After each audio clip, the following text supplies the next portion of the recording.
Hi friends, welcome back to Sravanthi Shetty designs. మీరు కనుక మన ఛానల్ని ఫస్ట్ టైం చూస్తున్నట్లయితే లైక్ చేయండి, షేర్ చేయండి, సబ్స్క్రైబ్ చేయండి. ఫ్రెండ్స్, ఈరోజు నేను బ్లౌజ్ బ్యాక్ నెక్ డిజైన్ చూపించాలనుకుంటున్నాను. కటింగ్ అండ్ స్టిచ్చింగ్ చూపిస్తాను కాబట్టి మీరు ఈ వీడియోని లాస్ట్ వరకు స్కిప్ చేయకుండా చూడండి. మీ ఫ్రెండ్స్కి ఎవరికన్నా ఈ వీడియో యూజ్ అవుతుందంటే షేర్ చేయండి, కామెంట్ బాక్స్లో కామెంట్ చేయండి. చూడండి, నేను ఇలా ఫస్ట్ అయితే క్యాన్వాస్ని దీనికి అతకబెట్టేశాను, ఐరన్ చేసేసాను. చూడండి, ఇది ఎంత మెజర్మెంట్లో తీసుకున్నానో మీకు ఒక ఐడియా ప్రకారం చూపిద్దామనేసి, ఇది కటింగ్ కూడా చూపిద్దామని చేస్తున్నాను. ఇప్పుడు ఇది ఇలా ఉంది కదా, చూడండి. ఈ బక్రం 3 ఇంచెస్ ఇలా తీసుకున్నాను. ఇట్లా అడ్డంలో 3 ఇంచెస్ డబల్ ఫోల్డింగ్ ఉందండి, చూసుకోండి. డబల్ ఫోల్డింగ్ చూసేసుకొని మనము ఇది మాత్రం చేసేసుకోవాలి. ఆగండి ఒక్క నిమిషం. ఈ ఫోల్డింగ్ అనేది మనకు కనిపించదు కదండి, ఇది పర్ఫెక్ట్గా చేసుకోవాలి, లేకపోతే మనకి ఇది ప్రాబ్లం అయిపోతుంది డిజైన్. చూడండి, ఇప్పుడు ఈ క్లాత్ మనకు కరెక్ట్గా రావాలి, అంటే ఇక్కడ కరెక్ట్గా రాలేదని అర్థం అన్నమాట. చూడండి, ఇది ఇది ఇది ఇలా ఇప్పుడు కరెక్ట్గా వచ్చింది. దీన్ని ఇట్లా వేలుతో ఇలా అనుకోవాలి. ఎస్, చూడండి. ఇప్పుడు ఇది పావుదక్క 4 అలా తీసుకున్నాను. మన నెక్ సైజుని బట్టి చూసుకోవాలండి. నేను ఇది ఒక 10 ఇంచెస్ అలా తీసుకొని, ఫస్ట్ మనము నెక్ మామూలు బ్లౌజ్కి అయితే ఎలా ఉంటుందో అలా ఇట్లా ఒక డబ్బా షేప్లో ఇలా చేసుకోవాలి. దీన్ని ఇలా మార్కింగ్ వేసుకోవాలి ఫస్ట్. ఇలా వేసుకున్న తర్వాత మనం దీని మెజర్మెంట్ ప్రకారము దీన్ని ఇలా చేసుకోవాలన్నమాట. చూడండి, నేను ఈ నెక్కులు పెట్టుకోవడానికి మనకు ఇది చాలా యూజ్ అవుతుందండి, ఈ స్కేల్. చూడండి, ఇలా కనిపిస్తుంది కదా, ఇలా మళ్ళీ ఇక్కడ కూడా కొంచెం ఇలా తీసుకున్న తర్వాత ఈ కర్వ్ అనేది మనకు కరెక్ట్గా తిరగాలండి. తిరగకపోతే మనకు డిజైన్ అనేది ఇంత పర్ఫెక్ట్ ఇది వచ్చిన తర్వాత దీన్ని ఇలా చేసేస్తాను. చూడండి, ఇక్కడ నుండి దీన్ని ఇలా, మళ్ళీ ఇక్కడ నుండి ఇలా, మళ్ళీ ఒక్కసారి క్లియర్గా చూపిస్తున్నాను. చూడండి, ఇలా పెట్టుకున్న తర్వాత మనం ఒక్కొక్క హాఫ్ ఇంచ్ అలా వదిలేసుకుంటూ ఫస్ట్ ఒక స్టిచ్ వేసుకుందాం.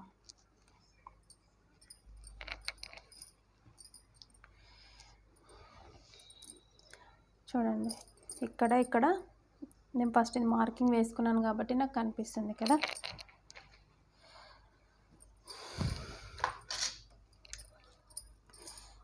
దీనిపై నుండి మనం ఒక స్టిచ్ వేసేసుకోవాలి.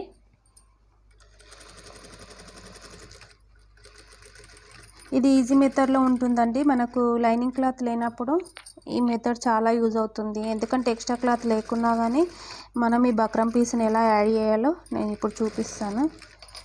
బిగినర్స్కి అయితే చాలా యూజ్ అవుతుందండి, కొత్త వారికి. ఎందుకంటే వాళ్ళకి లైనింగ్ క్లాత్ పైన పెట్టడము ఇదంతా పెద్ద ప్రాసెస్ అనిపిస్తుంది కదా, ఇదైతే తొందరగా అయిపోతుంది. చూడండి,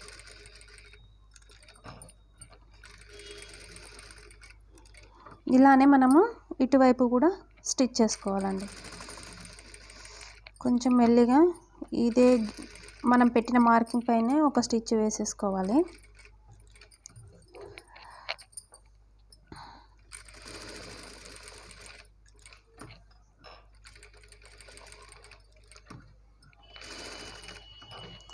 చూడండి, పక్కకి వెళ్ళిపోయింది కదా, అలా కాకుండా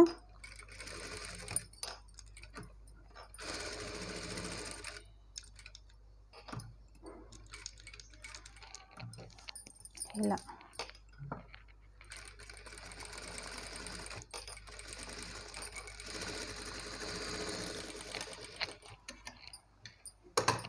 ఇలా వచ్చేసింది కదా. ఇలా కుట్టిన తర్వాత మనము ఒక పావు ఇంచ్ అంత దూరంలో వదిలేసుకుంటూ ఒక కటింగ్ అయితే చేసేసుకోవాలండి.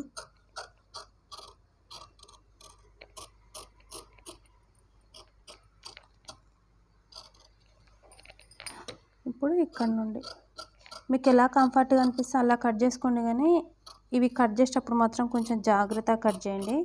ఎందుకంటే ఈ నెక్ మనకు నచ్చినట్టుగా కట్ చేస్తే ఈ షేప్స్ రావండి. కొంచెం పావించి అట్లా మదిలేసుకుంటూ ఇలా కట్ చేసుకోవాలి.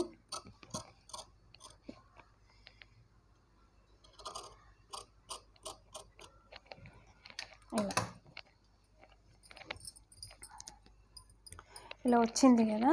ఇప్పుడు దీన్ని మనము మెయిన్ ఫ్యాబ్రిక్ పైన పెట్టి కట్ చేస్తే ఎలా ఉంటుందో చూపిస్తాను. చూడండి, మనం ఇలా మెయిన్ ఫ్యాబ్రిక్ పైన దీన్ని పెట్టినప్పుడు క్యాన్వాస్ పైన ఉండేటట్టు చూసుకోవాలి. ఇలా చూసుకొని మనం సెట్ చేసుకొని ఇలా పిన్స్ పెట్టుకోవాలండి. ఇలా పిన్స్ పెట్టుకోవడం వల్ల మనకి ఇది చాలా యూజ్ అవుతుంది. చూడండి, ఇప్పుడు మనం ఫస్ట్ ఒక స్టిచ్ వేసాం కదా, ఆ స్టిచ్ పైనుండే మళ్ళీ ఒక స్టిచ్ వేసేయాలండి. ఈక్వల్గా వచ్చేటట్టు మళ్ళీ ఒక స్టిచ్ వేసేయాలి.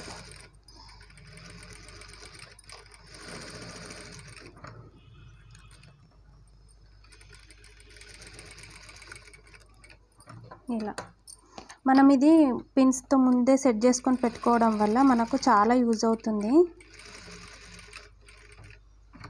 అటు ఇటు జారిపోకుండా ఉంటుందండి. ఇలా డైరెక్ట్ మనము లైనింగ్ క్లాత్కి బక్రం, ఇది అతకబే క్యాన్వాస్ అంటారు, బక్రం అంటారండి దీన్ని. ఇది జాయింట్ చేస్తాం కదండి, అప్పుడు మనకు మెయిన్ ఫ్యాబ్రిక్ కొంచెము మందపాటిగా ఉన్న క్లాత్కి మాత్రమే ఇది యూజ్ అవుతుంది. పల్చగా ఉన్న వాటికి మనం సపరేట్ మళ్ళీ లైనింగ్ క్లాత్తో జాయింట్ చేసుకొని మాత్రమే ఇలా డిజైన్స్ చేసుకోవాలండి. లేకపోతే మెయిన్ ఫ్యాబ్రిక్ నుంచి ఇది మొత్తం వైట్గా కనబడుతుంది అన్నమాట. ఇప్పుడు నేను స్టిచ్ చేసేది కొంచెం క్లాత్ స్టిఫ్గా ఉంది కాబట్టి నేను ఇలా డైరెక్ట్ స్టిచ్ చేసేస్తున్నానండి. లైనింగ్ క్లాత్ ఎక్కువ ఉంటే మనం అలా చేసుకోవచ్చు. క్లాత్ సరిపోలేదనేసి నేను ఇలా చేస్తున్నాను. చూడండి, ఇప్పుడు మనం మెయిన్ ఫ్యాబ్రిక్కి జాయింట్ చేసేసాం కదా. జాయింట్ చేసిన తర్వాత మళ్ళీ దీన్ని ఈ బక్రం ఎంత అవుతుందో అంత మెజర్మెంట్లోనే మళ్ళీ కట్ చేసేసుకోవాలి మెయిన్ ఫ్యాబ్రిక్ని కూడా.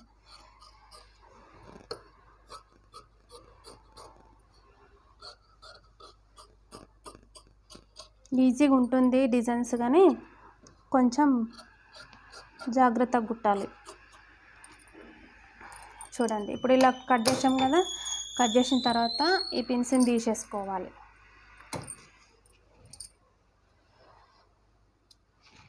మనము ఈ టక్స్ అయితే తప్పకుండా పెట్టుకోవాలండి. ఈ టక్స్ పెట్టుకోకపోతే మనకు అసలు డిజైనే రాదు. టర్నింగ్స్ దగ్గర ముడతలు వచ్చేస్తుంది అన్నమాట. అట్లా కుట్టు మనం వేసిన కుట్లు కట్ కాకుండా చూసుకొని దీన్ని ఇలా పైనకి ఇలా అనేసుకోవాలి. ఫోల్డింగ్స్ దగ్గర మెల్లిగా మనం దీన్ని ఇలా అనేసుకుంటే మనకి డిజైన్ అనేది రెడీ అయిపోతుందండి.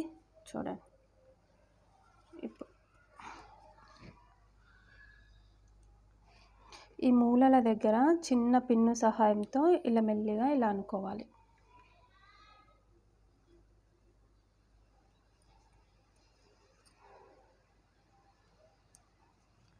ఈ ఎడ్జెస్ అనేవి కరెక్ట్గా వస్తే మనకు డిజైన్ అనేది పర్ఫెక్ట్గా అనిపిస్తుంది అన్నమాట. ఓకేనా, ఇప్పుడు ఇటువైపు వచ్చేసింది కదా. దీన్ని ఇటువైపు కూడా అలానే తీసుకుందాం. మీకు క్లియర్గా అర్థమవుతుందని ఇంత వివరంగా చెప్తున్నానండి. ట్రై చేయండి. ఈ డిజైన్ ట్రై చేసిన తర్వాత, స్టిచ్చింగ్ చేసిన తర్వాత మీకు ఎలా వచ్చిందో కామెంట్ బాక్స్లో కామెంట్ అయితే తప్పకుండా చేయండి ఫ్రెండ్స్. కొత్తగా ఛానల్ని చూసే వాళ్ళైతే తప్పకుండా సబ్స్క్రైబ్ చేసుకోండి.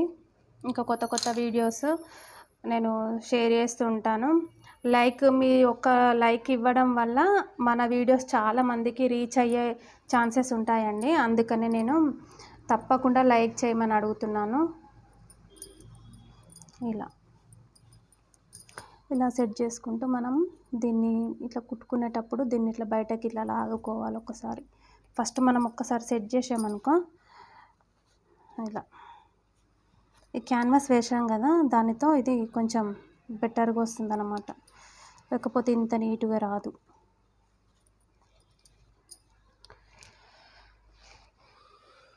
ఓకేనా, చూడండి, నేను ఇక్కడ నుండి స్టిచ్ ఎలా వేసుకుంటూ వస్తున్నాను చూపిస్తాను. ఒక టాప్ స్టిచ్ వేసేయాలండి.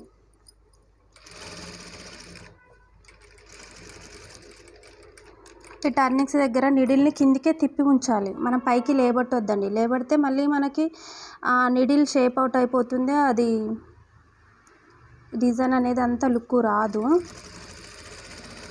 చూడండి, దీన్ని ఇలానే చేసుకుంటూ రావాలి. మనం స్టిచ్ చేసింది మనకు ఐడియా ఉంటుంది కదండి, ఆ క్లాత్ని బయటకి ఇలా నెగ్గినట్టు అని చూసుకుంటూ కుట్టుకోవాలి. చూడండి, ఈ కరువు దగ్గరనే కొంచెం టైం పడుతుంది కానీ మనకు నీట్గా వస్తుందండి.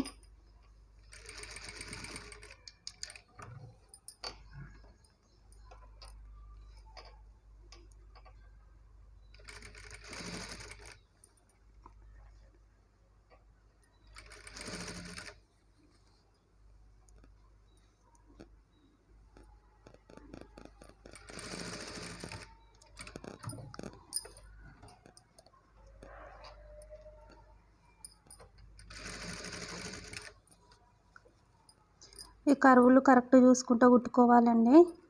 దీన్ని మెల్లిమెల్లిగా సెట్ చేసుకుంటూ కింద లైనింగ్ క్లాత్ని, మెయిన్ ఫ్యాబ్రిక్ని ఇట్లా లాగినట్టు పెట్టి కుట్టితే మనకు ఈ కరువులు అనేటివి కొంచెం తిరిగినట్లు అవుతాయి. ఎందుకంటే మనము టర్నింగ్స్ కట్ చేస్తాం కదండి, అప్పుడు ఈ కరువు షేప్స్ అనేటివి కొంచెం నీట్గా వస్తాయి అన్నమాట.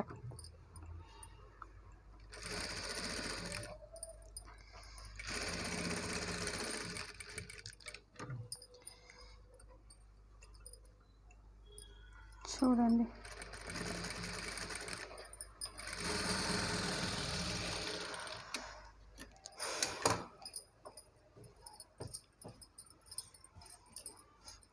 మీ ముందే కట్ చేసి స్టిచ్ చేశాను కదా, దీనికి ఇక్కడ మధ్యలో బవ్ ఎలా పెట్టాలో నేను చూపిస్తాను. చూడండి, మనము ఈ డిజైన్కి మధ్యలో బవ్ ఇట్లా ఇక్కడ మధ్యలో బవ్ పెట్టడానికి ఇలా తీసుకున్నాను. ఇప్పుడు ఈ 2 లేయర్స్ అండి క్లాత్. చూడండి,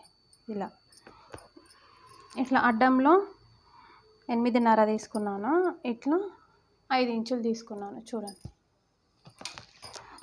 దీన్ని ఇప్పుడు మొత్తం క్లోజ్ చేసేద్దాము.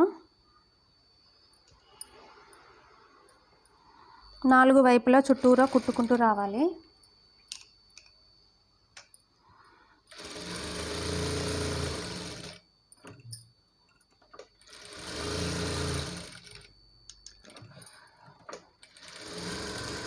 ఇలా 4 వైపులా కుట్టుకుంటూ వచ్చిన తర్వాత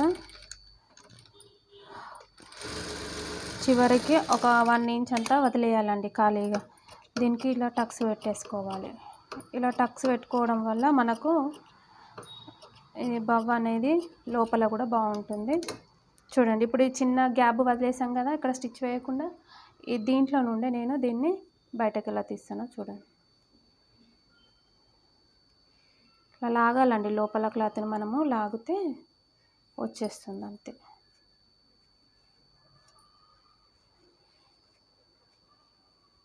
కుట్లు కనిపించకుండా ఇలా బాగుంటుందండి. ఇది లోపలికి వెళ్ళిపోతుంది కానీ నేను దీన్ని ఇలా స్టిచ్ చేశాను.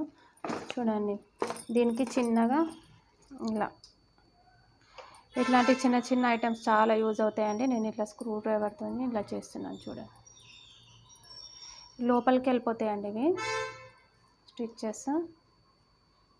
చూడండి, అయిపోయింది. మనకి ఏ స్టిచ్చెస్ కనబడకుండా అయిపోయింది కదా. ఇప్పుడు మనం ఇక్కడ కొంచెం గ్యాప్ వదిలేసాం కదా, దాన్ని ఇలా అనేసుకోవాలి. అనేసుకొని ఇక్కడ ఒక చిన్నగా కుట్టు పెట్టేసేయాలి, టాప్ స్టిచ్.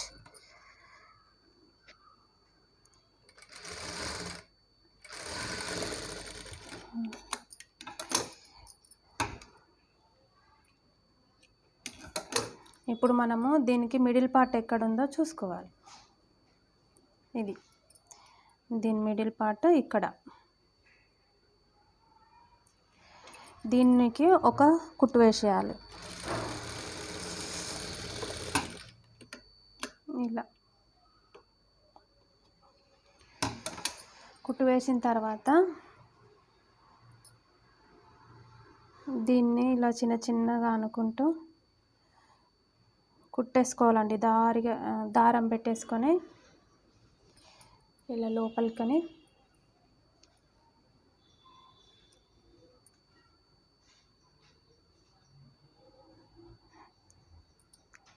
మామూలుగా స్టిచ్ అయితే సరిపోతుంది కానీ దీనికి ఇలా బాగుండదు అనేసి నేను దీన్ని ఇలా చేస్తున్నాను.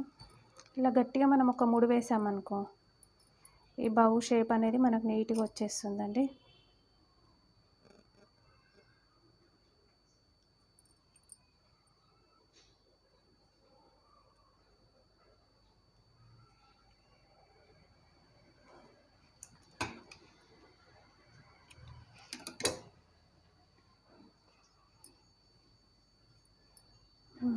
ఇప్పుడు ఇది ఇలా వచ్చింది కదా, దీన్ని మిడిల్లో మనము చిన్నగా దీంతోనే నేను డిజైన్ చేస్తున్నాను. చూడండి, చిన్న బటన్ పెట్టినా బాగుంటుందండి, బటన్ కన్నా ఇదే బాగుంటుందేమో అనిపిస్తుంది.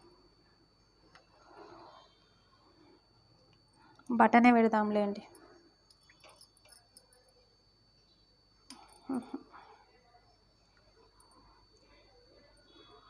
దీంతోనే డిజైన్ చేస్తున్నాను చూడండి. బటన్ అయితే మళ్ళీ కొంచెం తేడాగా అనిపిస్తుందేమో అని అంత అనిపించట్లేదు. ఇది బార్డర్కి వచ్చిన క్లాత్ అండి, నేను దీంతోనే ఇలా చేస్తున్నాను చూడండి. ఇప్పుడు మనం స్టిచ్ పెట్టేసాం కదా, చూడండి ఈ చిన్నదే కానీ లుక్ చేంజ్ అయిపోయింది కదా. ఇలా ఇప్పుడు ఇది ఇలా పెట్టుకుంటాం కదా, ఇక్కడ ఒక స్టిచ్ వేసేయాలి.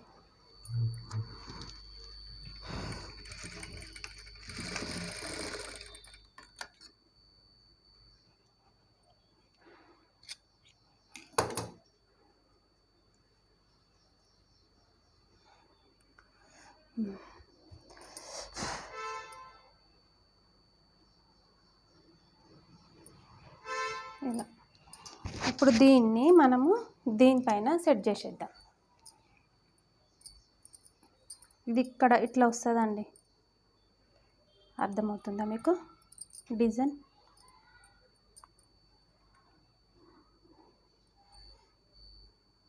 ఇలా ఉంది.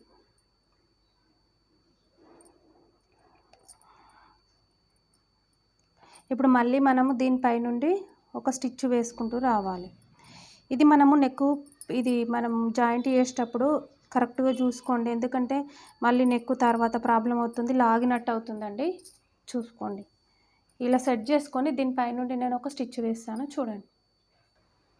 చూడండి నేను ఇలా మెజర్మెంట్స్తో ప్రకారం ఇక్కడ 3.5 వచ్చింది, ఇక్కడ 3.5 వచ్చిందండి.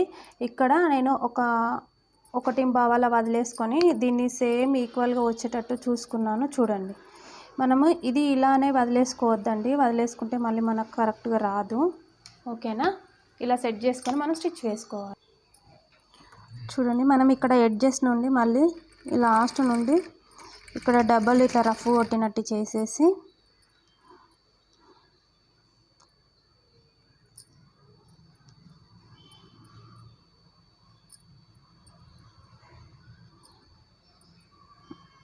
మనం స్టిచ్చెస్ వేసుకునేటప్పుడు ఇది కొంచెం సెట్ చేసుకోవాలండి. సెట్ చేసుకుంటూ వేసుకుంటేనే మనకు ఇది పర్ఫెక్ట్గా వస్తుంది.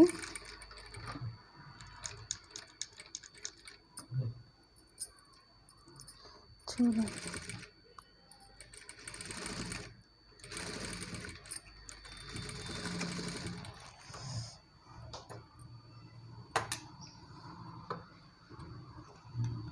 ఇటువైపు అయిపోయింది కదా, మనం ఇప్పుడు ఇటువైపు చేసేద్దాం.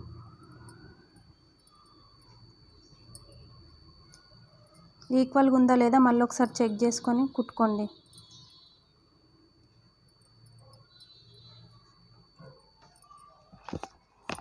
ఎందుకంటే అది అటు ఇటు జరిగిపోతే మళ్ళీ మనకు ప్రాబ్లం అవుతుందండి. ఇది కొంచెం జరిగింది చూడండి.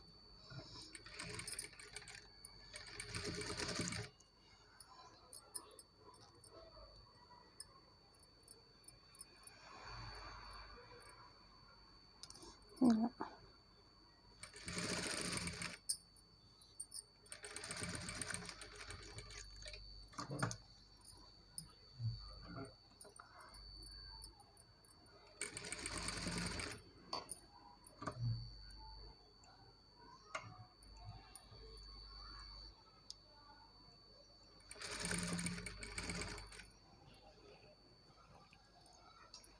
చూడండి, ఫైనల్గా దీని లుక్ అయితే ఇలా వచ్చేసింది.